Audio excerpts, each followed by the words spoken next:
Okay, so now that my legs are done, I'm gonna move on to like my back, my arms, and then I will do my stomach and my chest. And that is because when I'm bending to do my back, you see how my stomach will crease, obviously because I'm bending back and forth. If you do it next, you will crease your tan. So I go to my arms, I go to my back and then my arms and then the front, because to get the tan around your back by yourself, and I don't have the long, like, they have like a brush with like a long arm, similar to like when you take a shower, and you have that. Yeah, so they have that version too. I just don't have that. I like do this, like I hunch, and luckily I'm like flexible enough to reach everywhere. But that's basically how I do my back. And then for my arms, it's the same way as tanning your legs. I start from here, basically like my bicep and my shoulder, and I go in circular motion. Skip your elbow and don't go to your hands yet, and just go circular motions all over your arm. Make sure you get your shoulder. You're already gonna have probably most of it done because you already did your back. And then now with what's left over, bend your elbow, bend it back and forth so you can get all the creases. And then when I do my wrist, I bend it forward, or I guess backwards, huh? And then I do it this way and kind of just rotate with it. And I don't do my hands yet. I do them at the very, very end after everything else is done. And then I do my hands with the brush, or you can also use the mitt, since I'm using the mitt right now. And whatever is left over from everything, you just go, you curl your fingers like this. Since I'm not done yet, I'm not gonna put it on. And then I curl my fingers like that, and you kind of just bend them with how the grooves of your hand go. So you just boop, boop, boop, and then it'll come out super natural. Trust me. I'm gonna finish putting this on and I'll see you guys in a little bit. I'm doing that today, girls. Don't have to clean my flat. But yeah, today I'm obviously wearing this bra. This is a kind of cotton thing, I believe, from Triangle, which is like, don't even know if they're still in business. But yeah, Skims do stuff that's exactly like this. But basically my point is, I normally start with my chest, which is obviously slightly harder to do when you have straps on, but we're gonna make this work because I wanna keep this PG, and I'm sure a lot of you will appreciate that as well. But yeah, I basically buff my tan on in circular motions, so literally that across my whole body. You cannot go wrong. And I also avoid, like, you know, even bumping into little things. If I bump into something, I will do that area of my body again, because chances are you've knocked off a little bit of tan. I always bump into like my door frames and stuff like that, and you can actually see that, like, sometimes I'll come back and a few hours later there will be like a pink mark. It obviously washes off, so not to worry. But basically my point is, come into contact with everything as little as possible. So yeah, that is my chest done. I did my shoulders and my boobs as well when you weren't looking. I'm gonna do my arms now. My arms will be easier to show you. So I always do quite a generous amount on my arms, and I start from the top and I literally like go down my arm like this and then back up. And I've just found this is the best way to get a really nice streak-free application, and I try and keep my movements as circular as possible after I've like done it. I basically do it like that so I know I've covered my arm, and then buff in circular motions. And then I always turn to my mirror and I do this in the mirror, because there's always, like, when I normally have a guide colour, this, you kind of can see the sheen of where you've done it, and there's always a patch that I've missed on my elbow here, so I always buff that in. And then come back up, do this bit under my arm. I'm gonna use a little bit more of that. This bit here. And again, just find that you kind of get a little bit of a rough guide colour, which is good. And then do that bit.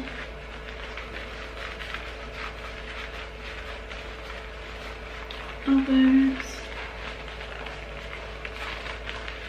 If you're new to tan, I would always advise to just take your time with this bit. The first time I fake tanned, I think I spent about 2 hours applying it because I was really not sure what I was doing, but just kind of going very methodically with it.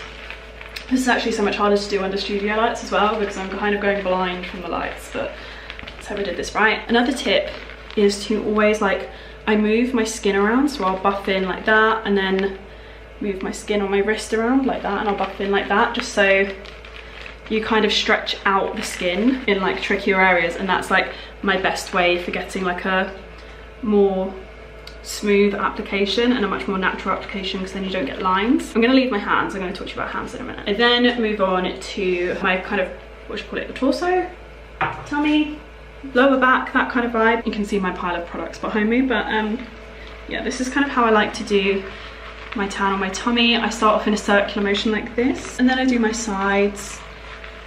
At this point, I would also normally be blending up here as well to make sure that the underneath of my boobs are also covered. You can really see that guide colour on my tummy. You couldn't see that on my chest. Ooh. And then I also, when I'm doing certain sides of me, I switch the hand that I'm using the mitt with, just because I think you get a better application if you're switching hands. Like this hand does not reach the whole way around the side of me, so I always switch the hand that I'm using the mitt with. So I use my left hand to do the left side of my back and vice versa, and I also use the back of my hand and kind of do the middle of my back. There's a lot of very rogue techniques that go on with me tanning. Maybe this is normal. Does everyone else do this? Can you let me know? So in an ideal world, I would obviously normally still do this without any bra or without any underwear on, even though it is quick dry, just because I think that you will get a better result. But just for this video, I'm just obviously still wearing these, which is gonna make this slightly more difficult for me, but we're gonna roll with it. But at the moment, my underwear is kind of sat in a certain place, and I'm just gonna leave it for a couple of minutes to like set, and then I'm gonna move my underwear up a little bit, do my legs, just to avoid any streaking. So if you want to wear a bra and like underwear whilst you're tanning as well, obviously I would recommend it to be black, and I would recommend doing that, so like waiting a little bit whilst things just quickly dry and then kind of moving on. The great thing about this one is that you don't have to wait very long.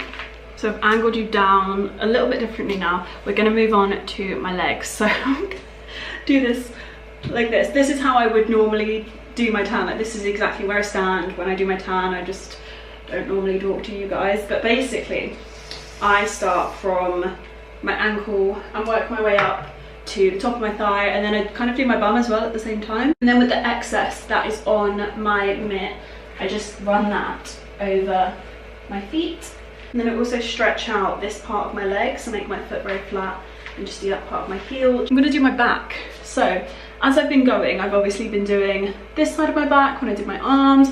I did this part, the top part of my back, when I was doing my chest, and then the lower part of my back when I was doing the lower part of my back. So there is kind of a square, which you won't be able to see because there isn't like a huge, really dark guide colour on this tan, but there will be a square on my back, and I know exactly where that square is, which basically has no fake tan on it. So you have two options. What you can do is get someone else to tan your back for you. I always hear stories of people moaning at their boyfriends, dads, everyone's friends to tan their backs for them.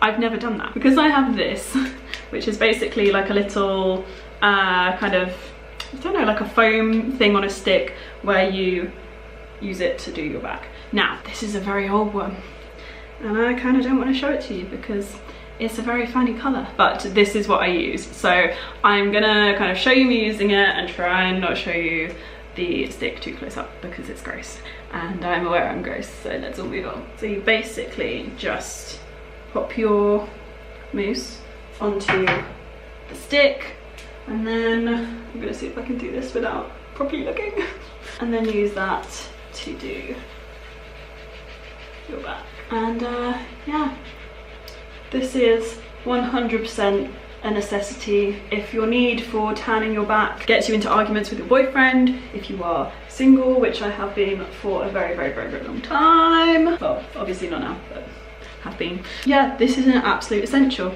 This is the definition of independent woman vibes. I can tan my own back, I don't need you. So yeah, that is how I tan my back.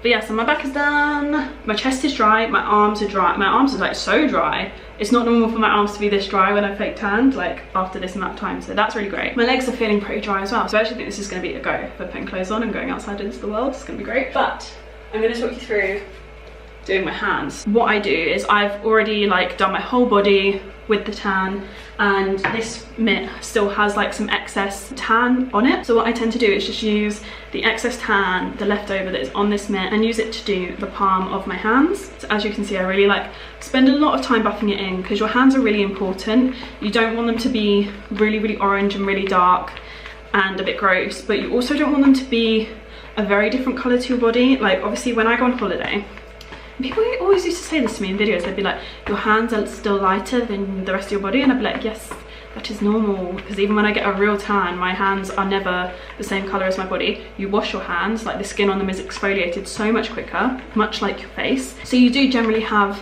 lighter hands. So I'm not too fussy about having hands that are like super, super, super dark, but I do like them to kind of just naturally blend.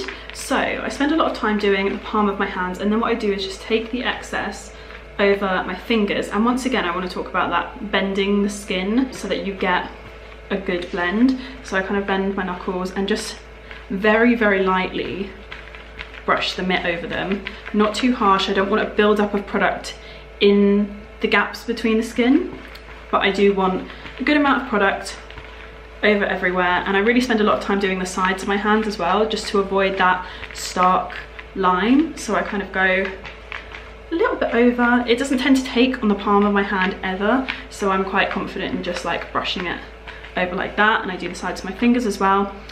If I'm wearing a dark coloured nail polish, I'm very confident with doing my fingers as well. So I do the whole top part of my finger and do them all individually if I have time, because I just find that gives the best result. However, if I'm wearing a light coloured nail polish, and especially if it's a matte colour, I will be a little bit more reserved with doing this, just because I find it does kind of mark it a little bit. I think it like rubs off after like a day or so, but it's just so much less to worry about if you've got a darker nail polish on or a non-matte nail polish. Non-matte nail polish is great because it just slides right off. But yeah, if you are at all concerned about, say you have dry hands, or tan just tends to cling to your knuckles, your knees, your elbows, anywhere that's particularly dry, what I would say is to put a little bit of moisturiser on those areas after, because it just stops the tan clinging to that area. They do it to you when they spray tan you. They actually do it before, because I guess they're not disturbing anything, any like moisturizer, because they kind of go over you in lines. But I wouldn't advise doing it before with like a mousse tan, because you're gonna then move all of that moisturizer around. So do it after. And in the beginning I always did that to my knuckles, the palms of my hands, and also my elbows. I don't do it so much now because I've just realized that my elbows aren't as dry as I really thought, so I don't worry too much about it. I don't have hugely dry skin, but for those of you that do, it's just a really easy way to kind of get around that. Yeah, and then that is me pretty much done. I don't do my face because I just find that it doesn't really cling to my skin very well. It lasts maybe like a day and then it's gone, and I have quite sensitive skin, so I just like to put the least product on it as physically possible. And obviously I'm wearing makeup. I wear makeup most of the time because I'm filming or taking photos or doing something most days, so it's just a lot more convenient for me to just tan my face kind of manually, if you will. So yeah, that is my hands done, I think. So I do those last. It just means they're kind of the last thing that gets tanned, but also it means the inside of my mitt isn't super like filled with like fake tan, because it's just have my clean hands through it most of the time. And just using that small amount at the end means I can put this hand into it and do this hand without like a lot of fake tan ending up on the inside of the mitt, because then that means that you can kind of like avoid having any tan on the palms of your hands as well. And I don't ever really have an issue with the palms of my hands, which is goals. So yeah, this is me after application, and I'll be back with you a little bit later to kind of show you what this is looking like after about 6 hours. This takes about 6 hours to develop, but it's great because it's like a no rinse one, so I can just go about my day, which is fab. And I don't have to spend 3 hours naked like I normally would, and I don't have to clean my flat yet. I'm gonna clean my flat, don't worry.